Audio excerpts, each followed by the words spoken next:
If you drive a car today, you need to know this. America's streets have over 120,000 surveillance cameras on them that scan license plates and give that information directly to police departments. The biggest such company is called Flock. And if you'll forgive the pun, this technology is ruffling some feathers. Using Flock technology to investigate crime and make arrests is already controversial. But according to a recent Washington Post investigation, dozens of law enforcement officers all across the country have been caught using this technology not to combat crime, but to stalk women. One Georgia police chief ran his ex-girlfriend's plate about 600 times in this technology. A lot of those searches happening between midnight and 4 a.m.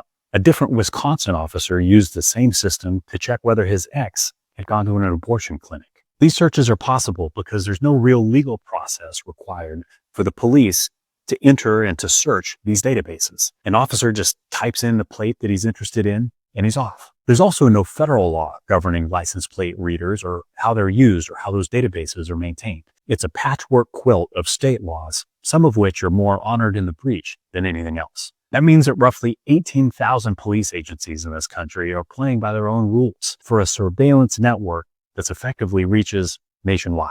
Now, privacy advocates have suggested a fairly easy fix. Just make every officer type in a criminal case number before they start a search. That's actually a setting that exists, but it's optional, and most departments choose not to turn it on.